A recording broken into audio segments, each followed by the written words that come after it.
Hey guys, welcome back to my YouTube channel. आज हम लोग डिस्कस करेंगे ज्योग्राफी के कुछ इंपॉर्टेंट एमसीक्यूज। टॉपिक कौन कौन से होंगे ये आपने थंबनेल पे देख लिया होगा। यहाँ पर हम लोग बिना देरी किए हुए स्टार्ट करेंगे। साथ ही आप जान लें कि हर क्वेश्चन के बाद आपको कुछ टाइम दिया जाएगा जिसमें आप अपना आंसर सोच सकते हैं, और अगर आप लाइव हैं तो आंसर भी दे सकते हैं। तो चलिए हम लोग स्टार्ट करते हैं। पहला क्वेश्चन यहाँ पर जैसे कि दिया हुआ है, पालघाट निम्नलिखित में से किनके मध्य स्थित है? नीलगिरी और कार्डमम पहाड़ियाँ, नीलगिरी और अन्नामलाई की पहाड़ियाँ, अन्नामलाई और कार्डमम की पहाड़ियाँ, या फिर कार्डमम पहाड़ियाँ और पालनी की पहाड़ियाँ। तो हमें राइट ऑप्शन बताना है यहाँ पर कि जो पालघाट दर्रा है वो किनके मध्य स्थित है।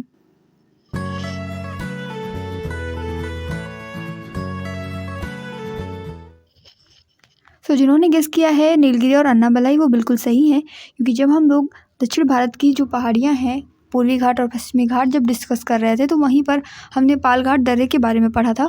नीलगिरी और अन्नामलाई पहाड़ियों के बीच में जो है पालघाट दर्रा पड़ता है।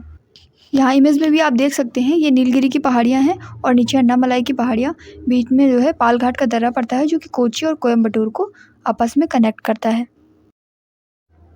ऑप्शन नंबर बी यहाँ पर हमारा राइट आंसर हो जाएगा। चलिए आगे बढ़ते हैं नेक्स्ट क्वेश्चन की तरफ। क्वेश्चन नंबर 2 है हमारा, निम्नलिखित में से किस हिमालयी क्षेत्र को शिवालिक के नाम से जाना जाता है? आंतरिक हिमालय, बाह्य हिमालय, मध्य हिमालय, या फिर महान हिमालय।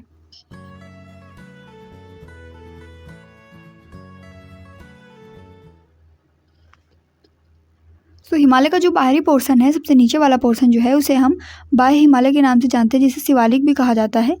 ये बाह्य हिमालय यानी कि ऑप्शन नंबर बी हमारा करेक्ट हो जाएगा। जैसा कि इमेज में आप देख सकते हैं, जो ग्रीन वाला पोर्शन आपको दिखाया गया है ये शिवालिक हिल्स हैं, जो कि हिमालय में सबसे नीचे वाले पोर्शन में पड़ती हैं, और ये सबसे नए पहाड़ भी हैं। यहाँ पर ऑप्शन नंबर बी हमारा राइट आंसर है। चलिए आगे बढ़ते हैं क्वेश्चन नंबर 3 की तरफ। सभी लोग प्रॉपर आंसर देते जाएंगे, इससे आपकी तैयारी भी जज होगी और आप अपना स्कोर गेन कर पाएंगे। कितना स्कोर आपका है ये जान पाएंगे, उसके हिसाब से आप अपनी तैयारी को और बेटर कर पाएंगे। चलिए आगे बढ़ते हैं हम लोग। क्वेश्चन नंबर 3 है हमारा, कुल्लू घाटी निम्नलिखित पर्वत श्रेणियों के बीच स्थित है? कौन सी पर्वत श्रेणियां हैं जिनके बीच में कुल्लू घाटी पड़ती है? ऑप्शन यहाँ पर दिए गए हैं, धौलाधर तथा पीर पंजाल, रणज्योति तथा नागटिब्बा, लद्दाख तथा पीर पंजाल, और मध्य हिमालय तथा शिवालिक।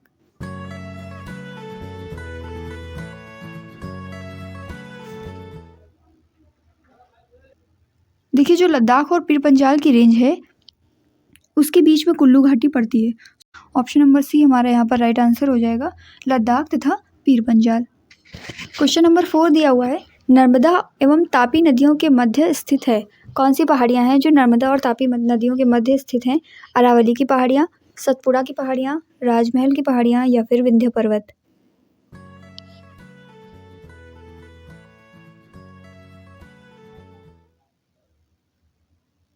यहाँ पर हमारा राइट आंसर है सतपुड़ा की पहाड़ियाँ। ऑप्शन नंबर बी करेक्ट हो जाएगा, क्योंकि हम जानते हैं कि नर्मदा और तापी नदियाँ जो हैं उनके बीच में सतपुड़ा की पहाड़ियाँ पड़ती हैं।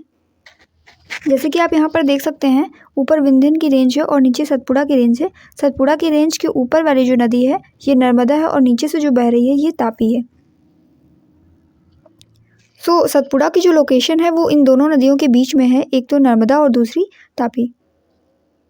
इसलिए जिन्होंने आंसर किया है ऑप्शन नंबर बी वो बिल्कुल करेक्ट है। आगे बढ़ते हैं हम लोग क्वेश्चन नंबर 5 की तरफ। क्वेश्चन नंबर 5 है कि अंडमान और निकोबार द्वीप समूह में सबसे अधिक ऊंचाई वाली चोटी कौन सी है?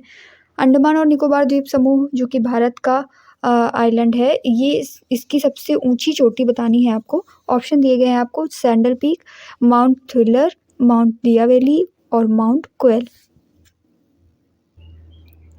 फर्स्ट तो आपको बतानी ही है, इसी के साथ साथ जिन्हें मालूम है सेकंड और थर्ड, वो सेकंड और थर्ड भी बता सकते हैं, और साथ ही साथ कौन से वाले पोर्शन में है अंडमान निकोबार के ये भी आप बता सकते हैं। जल्दी से अपना आंसर करिए, आपके पास टाइम है 5 सेकंड का।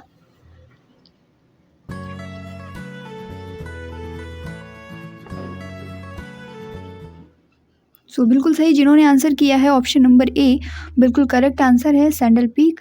और ये जो है सबसे ऊंचाई वाली चोटी सैंडल पीक, ये अंडमान और निकोबार के अंडमान वाले पोर्शन में दक्षिणी अंडमान में पड़ती है। और साथ ही साथ आपको बता दें कि पोर्ट ब्लेयर भी यहीं पर है, जो कि अंडमान निकोबार की कैपिटल है। और साथ ही आपको बता दें कि प्राचीन काल में जिसे सेलुलर जेल कहा जाता था वो भी यहीं पर स्थित है। चलिए आगे बढ़ेंगे हम लोग क्वेश्चन नंबर 6 की तरफ। क्वेश्चन है 6 नंबर, हिमालय की सबसे पूर्वी चोटी कौन सी है? हिमालय का पोर्शन आप लोगों ने पढ़ा, जिसमें western part, eastern part, middle का पार्ट, सारा कुछ हम लोगों ने कवर किया। ऊपर से नीचे अगर चले तो काराकोरम रेंज, और ये पहले तो हमारा ट्रांस हिमालय आता है, फिर उसके बाद में बात करें अगर और लॉन्ग रेंज की तो इधर बृहद हिमालय यानी कि ग्रेट हिमालय, फिर मिडल, फिर उसके बाद में शिवालिक। सो इन सब में जो बहुत सारी हम लोगों ने चोटियाँ पढ़ी, उनमें से सबसे पूर्वी चोटी यानी ईस्टर्न मोस्ट चोटी, ईस्टर्न मोस्ट पीक कौन सी होगी, यहाँ पर आपको आंसर देना है। ऑप्शन दिए गए हैं नामचा वर्मा, अन्नपूर्णा, कंचनजंगा और एवरेस्ट।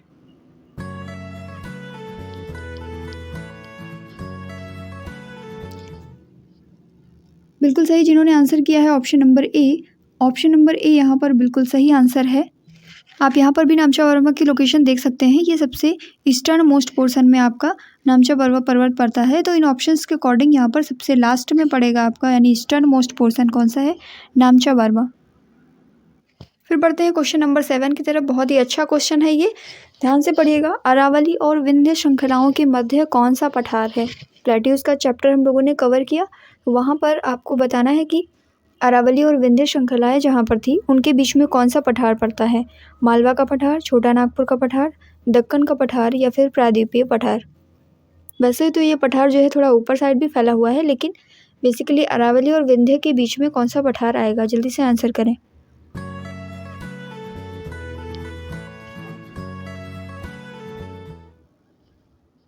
जी हाँ, बिल्कुल सही, जिन्होंने आंसर किया है ऑप्शन नंबर ए, उनका बिल्कुल सही आंसर है। क्योंकि हम लोग जानते हैं कि प्रायद्वीपीय पठार पूरा मध्य भारत के बाद वाला रीजन है, ये वाला पूरा रीजन प्रायद्वीपीय पठार कहलाता है। साथ ही दक्कन के पठार की बात करें तो दक्कन का पठार भी इसी में पड़ता है, और छोटा नागपुर का पठार हमारा ये वाला रीजन है, झारखंड वाला रीजन। और इसी के साथ साथ अगर बात की जाए मालवा के पठार की, तो ये मध्य प्रदेश वाला इलाका है, इसमें पड़ता है। तो इस तरीके से अरावली और विंध्य श्रृंखलाओं के बीच में कौन सा पठार पड़ेगा, मालवा का पठार, जो कि ऑप्शन नंबर ए है। इसलिए ऑप्शन नंबर ए हमारा यहाँ पर राइट आंसर हो जाएगा।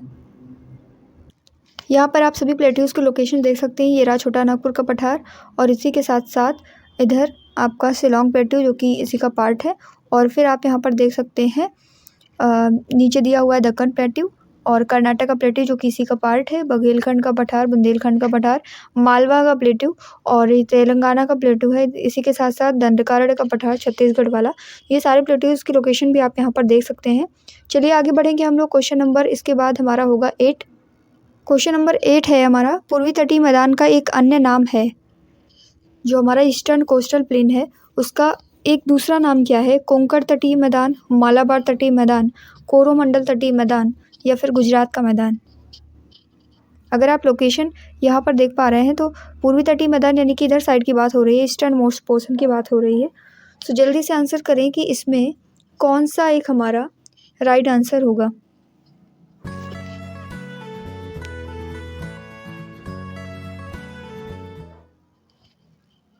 जी हाँ, जिन्होंने गेस किया है ऑप्शन नंबर सी, बिल्कुल सही है। कोरोमंडल तट इसे हम कहते हैं।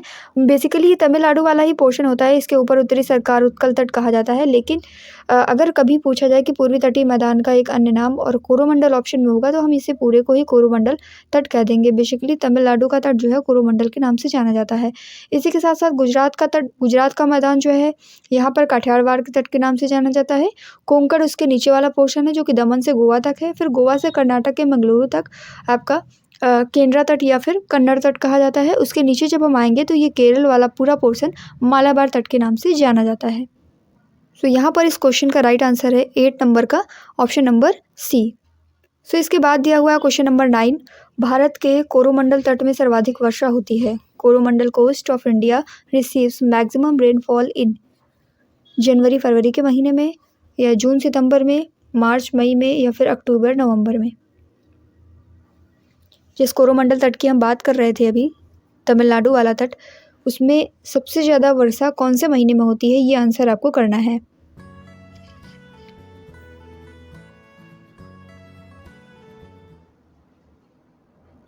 तो बिल्कुल सही है, जिन्होंने गेस किया है अक्टूबर नवंबर। अक्टूबर नवंबर का जो मंथ होता है उसमें सबसे ज़्यादा बारिश होती है लौटते हुए मानसून से कोरोमंडल कोस्ट में। सो ये हमारा राइट आंसर है। आगे बढ़ते हैं, बहुत ही इंटरेस्टिंग क्वेश्चन है। आम्र वर्षा यानी मैंगो सावर की बात हो रही है। मैंगो सावर क्या है? आमों की बौछार यानी सॉर ऑफ मैंगोज, आम का टपकना ड्रिपिंग ऑफ मैंगोज, या फिर केरल और कर्नाटक में मार्च और अप्रैल में होने वाली वर्षा, rainfall in Kerala and Karnataka in March and April. आम की फसल, मैंगो क्रॉप, किसे हम मैंगो सॉर कहते हैं। जल्दी से आंसर करिए इसमें, मैंगो सॉर क्या है।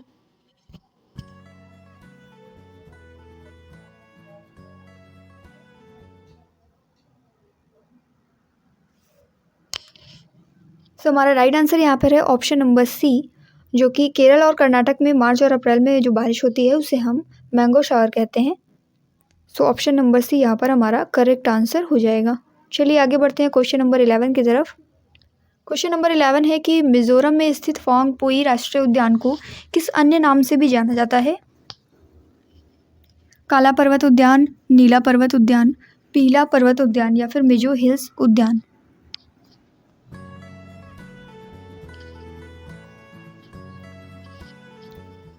बिल्कुल सही, बी ऑप्शन हमारा जो है वो राइट आंसर हो जाएगा, नीला पर्वत उद्यान। इसे हम लोगों ने कैसे याद किया था। मिजोरम के बेसिकली 2 नेशनल पार्क थे, एक था ब्लू माउंटेन और दूसरा था मुरलेन। तो ब्लू माउंटेन और मुरलेन, इसको हम लोगों ने कैसे याद किया था, मुरली बजी मिजोरम के नीले पहाड़ पर, तो इसे हम ऐसे याद रख सकते हैं। और ब्लू माउंटेन का दूसरा नाम भी याद रखिएगा, पवांग पुई नेशनल पार्क। तो नेक्स्ट क्वेश्चन हमारा क्वेश्चन नंबर 12 ये है, निम्नलिखित में से किस प्रकार की मिट्टी को रेगुर मिट्टी के नाम से भी जाना जाता है। अब आगे आने वाले क्वेश्चंस हमारे कुछ होंगे सॉइल ऑफ इंडिया से। सो भारत की मिट्टियों के बारे में आपको यहाँ पर बताना है।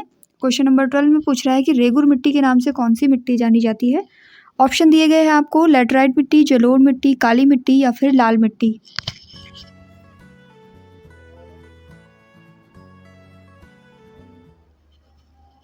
तो राइट ऑप्शन है हमारा काली मिट्टी, जिसे हम रेगुर मिट्टी के नाम से भी जानते हैं। और इसके कुछ फीचर्स होते हैं कि इसमें जल धारण की क्षमता ज़्यादा होती है, यानी वाटर होल्डिंग कैपेसिटी ज़्यादा है, इसलिए इसमें सिंचाई की कम आवश्यकता पड़ती है। और ये मिट्टी जो है सूखने के बाद बिल्कुल परत जैसी हो जाती है, दरारें जैसी इसमें पड़ जाती हैं। चलिए आगे बढ़ते हैं, यहाँ पर ऑप्शन नंबर सी हमारा राइट आंसर हो गया। आगे बढ़ेंगे हम लोग, क्वेश्चन नंबर 13 है, निम्नलिखित में से किस मिट्टी के बारे में ये कहा जा सकता है कि इसकी जुताई स्वतः होती रहती है। बहुत ही अच्छा क्वेश्चन है, किस मिट्टी के बारे में ये कहा जा सकता है कि इसकी जुताई स्वतः ही होती रहती है, फ्लोइंग कैपेसिटी रखती है अपने आप में। ऑप्शन दिए गए हैं, लाल मिट्टी, काली मिट्टी, लैटराइट मिट्टी या फिर जलोढ़ मिट्टी।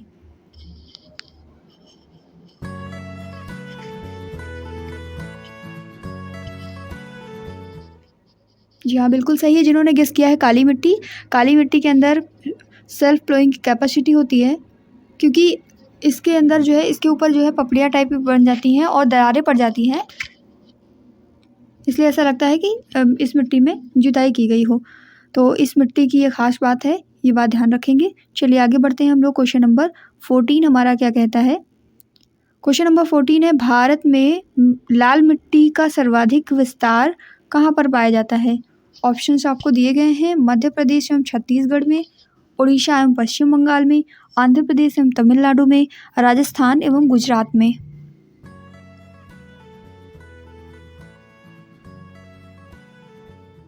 सो यहाँ पर हमारा राइट आंसर है option number C, Andhra Pradesh और तमिलनाडु वाला जो रीजन है वहाँ पर लाल मिट्टी सर्वाधिक मात्रा में पाई जाती है। सो ऑप्शन नंबर सी हमारा राइट आंसर हो जाएगा। मिट्टियों की लोकेशन के बारे में भी जो है ध्यान रखिएगा, कहाँ पर कौन सी मिट्टी पाई जाती है। उत्तर भारत की अगर हम लोग बात करते हैं तो मोस्टली जलोढ़ मिट्टी यानी एलुवियल सॉइल पाई जाती है, जिसमें खादर और बांगर का कॉन्सेप्ट है कि न्यू जलोढ़ को हम लोग खादर कहते हैं और जो ओल्ड जलोढ़ है, ओल्ड एलुवियल सॉइल है, उसे हम लोग क्या कहते हैं, बांगर कहते हैं।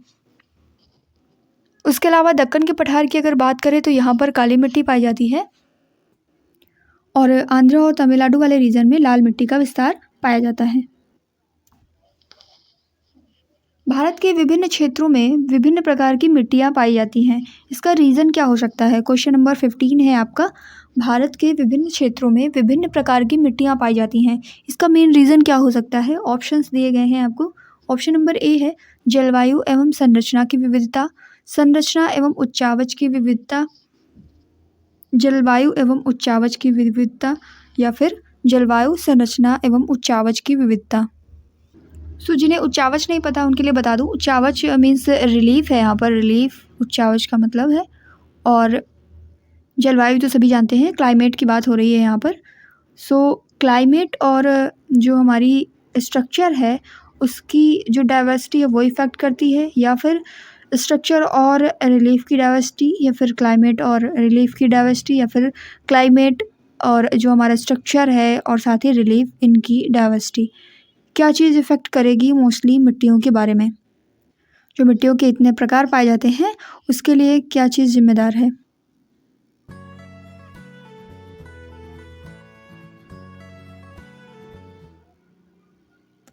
तो यहाँ पर हमारा राइट आंसर होने वाला है जलवायु। ये सभी फैक्टर जो हैं अफेक्ट करते हैं ताकि मिट्टियाँ हर क्षेत्र में अलग अलग पाई जाएँ। क्लाइमेट भी इफेक्ट करती है, जैसे कि जहाँ ज़्यादा बारिश वाला रीजन होगा वहाँ पर जो है जलोढ़ टाइप की मिट्टी पाई जाएगी, वो बारिश वाला रीजन, या फिर कह लीजिए जहाँ पर नदियों का पोर्शन ज़्यादा है, नदियों का बेसिन वगैरह है, नदियाँ जहाँ पर ज़्यादा बहती हैं, ज़्यादा मात्रा में वाटर कलेक्ट होता है, तो उस रीजन में मिट्टी का कटान होता रहता है और एलुवियल सॉइल जनरेट होती है।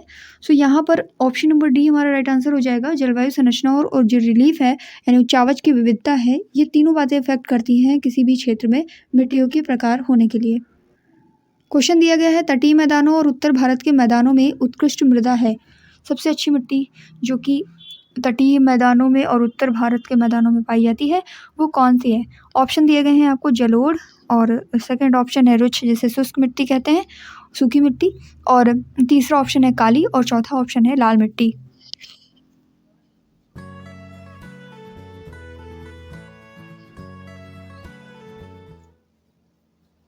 तो यहाँ पर हमारा राइट आंसर हो जाएगा ऑप्शन नंबर ए, जलोढ़। जैसा कि सभी को मालूम है तटीय मैदानों और उत्तर भारत के मैदानों में भी ये मिट्टी पाई जाती है और मोस्ट ऑफ द पोर्शन यही मिट्टी इंडिया का कवर करती है।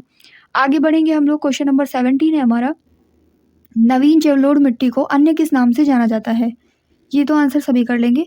नवीन जलोढ़ मिट्टी को अन्य किस नाम से जाना जाता है? ऑप्शंस आपको दिए गए हैं, खादर, बांगर, कल्लर और रेगुर।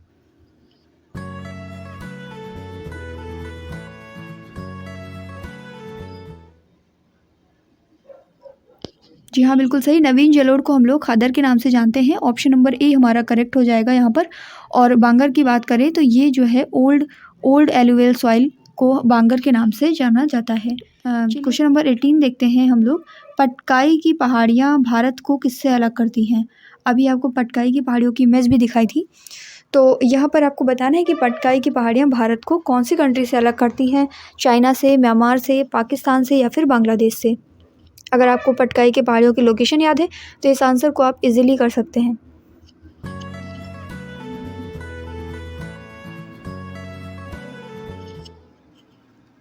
बिल्कुल सही, जिन्होंने आंसर किया है म्यांमार, बिल्कुल सही आंसर है ऑप्शन नंबर बी। यहाँ पर हमारा करेक्ट आंसर हो जाएगा। चलिए आगे बढ़ते हैं हम लोग। क्वेश्चन नंबर 19 है हमारा, राज्य समूह जिससे मणिपुर की सीमाएं लगी हुई हैं। बहुत ही अच्छा क्वेश्चन है मैपिंग से।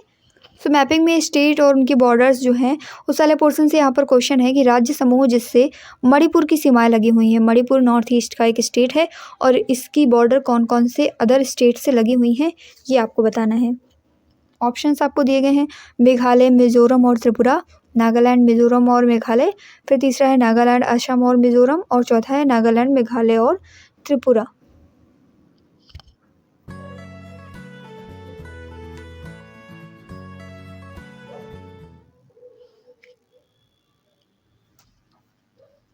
तो इस तरह का कोई भी क्वेश्चन बन सकता है जिसमें आपको स्टेट और उसके आसपास लगे हुए राज्य या इंटरनेशनल बाउंड्रीज़ किसी भी तरीके का क्वेश्चन बन सकता है।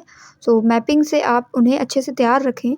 यहाँ पर हमारा जो राइट आंसर है वो है ऑप्शन नंबर सी। सो जिन्होंने आंसर किया है ऑप्शन नंबर सी बिल्कुल सही है। नागालैंड, असम और मिजोरम से इसकी बॉर्डर लगती है। अगर आपको इसकी बॉर्डर दिखाएं, यहाँ पर आप देख सकते हैं नॉर्थ ईस्टर्न स्टेट सारे दिए हुए हैं। ऊपर अरुणाचल प्रदेश है, इधर नागालैंड है, मणिपुर है, मिजोरम है, और यहाँ पर त्रिपुरा है, साथ ही ये मेघालय है। तो आप लोकेशन देख सकते हैं मणिपुर की। मणिपुर को कवर किए हुए हैं नागालैंड, इधर से मिजोरम, और इधर है आपका असम। तो ये 3 स्टेट हमारे हो जाएंगे जो कि कवर करेंगे इसको, मणिपुर को।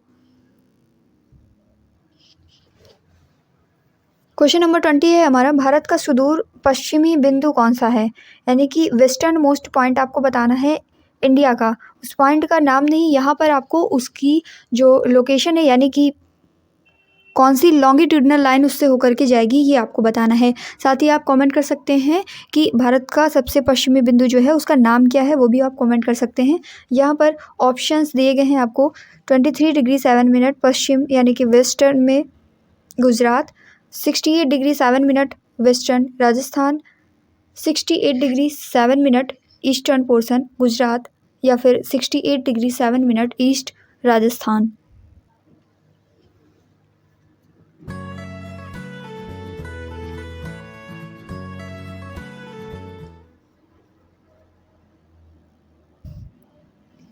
बिल्कुल, यहाँ पर सी ऑप्शन हमारा राइट आंसर हो जाएगा। 68 डिग्री 7 मिनट 68 डिग्री 7 मिनट जो है ये पॉइंट जो हमारा पड़ता है इंडिया में, ये इंडिया का वेस्टर्न मोस्ट पॉइंट है।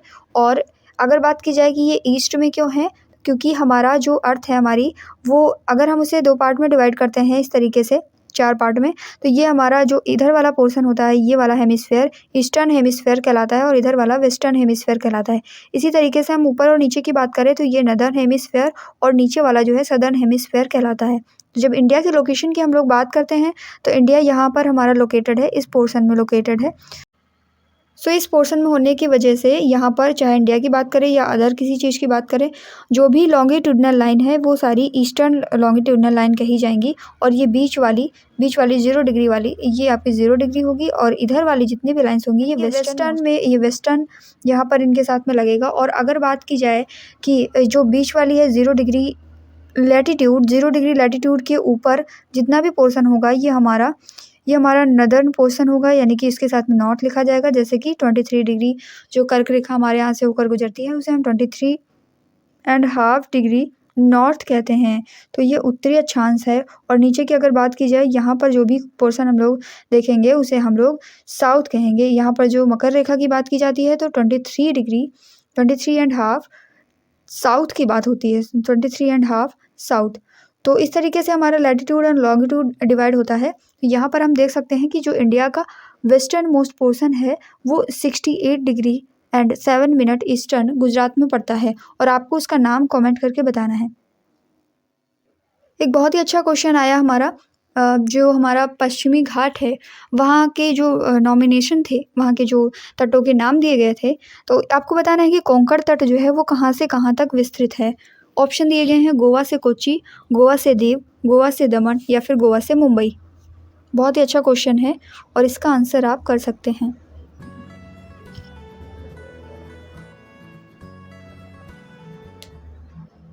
सो जिन्होंने आंसर किया है इसमें ऑप्शन नंबर सी, वो बिल्कुल सही है। गोवा से दमन या दमन से गोवा कह लीजिए, ये वाला पोर्शन जो है हमारा कोंकण तट के नाम से जाना जाता है। जैसा कि हम डिवाइड करते हैं, यहाँ पर पहले गुजरात का मैदान जो कठियावाड़ का मैदान है, उसके बाद दमन से लेकर के गोवा वाला रीजन जो है ये हमारा कोंकण तट कहा जाता है। फिर गोवा से लेकर के कर्नाटक के मंगलुरु तक वाला रीजन ये कन्नड़ या फिर केंद्र तट कहा जाता है, और उसके बाद मालाबार वाला तट आता है, केरल वाला। सो इस तरीके से हम लोगों ने पूरा डिवीज़न पढ़ा है। अगर आपने डिटेल वीडियो नहीं देखा है तो उसे ज़रूर विजिट करें चैनल पर। सो धीरे धीरे हमारे क्वेश्चंस जो हैं वो एंड होने वाले हैं, और 21 क्वेश्चंस हम लोगों ने कवर कर लिए यहाँ पर। आगे बढ़ते हैं। क्वेश्चन नंबर 22 है, लक्षद्वीप समूह के द्वीपों की उत्पत्ति निम्नलिखित में से किस प्रकार हुई है। ऑप्शंस आपको दिए गए हैं, ज्वालामुखी उत्पत्ति से, मृदा निक्षेपण से, प्रवाल उत्पत्ति से, या इनमें से कोई नहीं। लक्षद्वीप समूह की बात है, इंडियन आइलैंड से क्वेश्चन है, और इसकी उत्पत्ति पूछ रहा है किस प्रकार हुई है।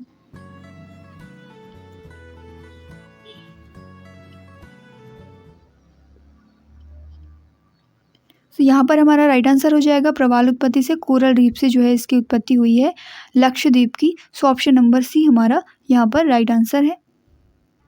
आप लोग कमेंट करके बताइएगा कि जो लक्षद्वीप का हाई कोर्ट है वो कहाँ पर पड़ता है। लक्षद्वीप का हाई कोर्ट जो है वो कहाँ पर पड़ता है, ये आपके लिए क्वेश्चन है।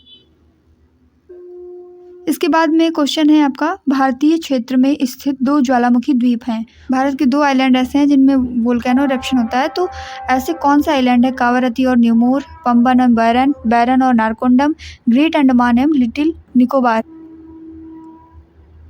जब हम लोगों ने आइलैंड वाला चैप्टर किया था तो वहाँ पर हम लोगों ने पढ़ा था इसे। जल्दी से आंसर करेंगे कि इनमें से कौन से ज्वालामुखी द्वीप हैं।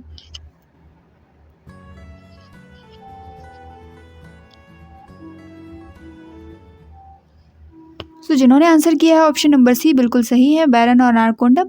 और इनमें से एक एक्टिव है, एक डोरमेंट है। तो आपको बताना है कि कौन सा एक्टिव है और कौन सा डोरमेंट है, ये भी आप कमेंट कर सकते हैं। देन इसके बाद हमारा क्वेश्चन नंबर 24 है, न्यूमूर द्वीप कहाँ पर है? न्यूमूर द्वीप अरब सागर, मन्नार की खाड़ी, बंगाल की खाड़ी या फिर अंडमान सागर में?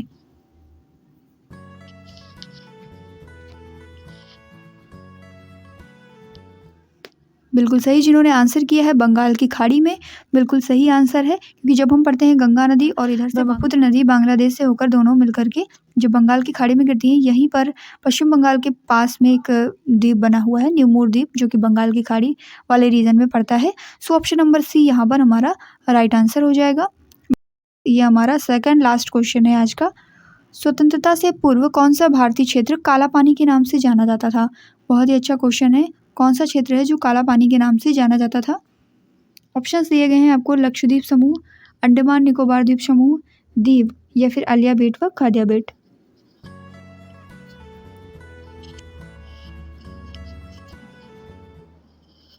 तो यहाँ पर हमारा राइट आंसर है ऑप्शन नंबर बी। वैसे बेसिकली अगर देखा जाए तो अंडमान का जो साउथ अंडमान वाला रीजन है, वहाँ पर सेलुलर जेल थी जिसे काला पानी के नाम से जाना जाता था। तो अंडमान और निकोबार द्वीप समूह यहाँ पर हमारा राइट आंसर हो जाएगा ऑप्शन नंबर बी। आगे बढ़ेंगे, आज का हमारा लास्ट क्वेश्चन है, लक्षद्वीप समूह कहाँ स्थित है? इसका आंसर सभी कर ले जाएंगे। जल्दी से बताएं, लक्षद्वीप समूह कहाँ पर स्थित है?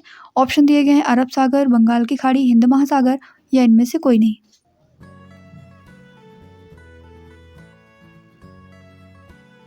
बिल्कुल सही, जिन्होंने आंसर किया है अरब सागर। अरब सागर वाले रीजन में, ये जो हमारा अरब सागर का रीजन है, इसमें लक्षद्वीप पाया जाता है। और अगर अंडमान और निकोबार की बात की जाए तो ये बंगाल की खाड़ी में पाया जाता है। अंडमान के पोर्शन की अगर बात की जाए तो अंडमान में 4 पार्ट हैं। एक है आपका नॉर्थ अंडमान, फिर उसके बाद में आता है मिडिल अंडमान, उसके बाद में तीसरा आता है साउथ अंडमान और चौथा है लिटिल अंडमान। इस तरीके से ये पोर्शन हमारे डिवाइड होते हैं और साउथ अंडमान में ही काला पानी वाला रीजन पाया जाता है, साथ ही पोर्ट ब्लेयर भी यहीं पर है। सो ऑप्शन नंबर ए हमारा यहाँ पर राइट आंसर है, यानी कि लक्षद्वीप द्वीप समूह जो है ये हमारा अरब सागर में पड़ता है। सो आई होप आज की इस क्वेश्चन सीरीज से आप लोगों ने काफ़ी कुछ सीखा होगा। और अगर वीडियो अच्छा लगे तो वीडियो को लाइक करना ना भूलें। साथ ही चैनल पर नए हैं तो चैनल को सब्सक्राइब कर लें और बेल आइकन को भी प्रेस कर लें, ताकि आगे आने वाली ऐसी ही वीडियोज़ की नोटिफिकेशन आपको मिलती रहें। अपने दोस्तों के साथ भी इसे शेयर करें ताकि उन्हें भी इसकी जानकारी हो सके और अपनी तैयारी को वो भी और बेहतर बना सकें। Thank you.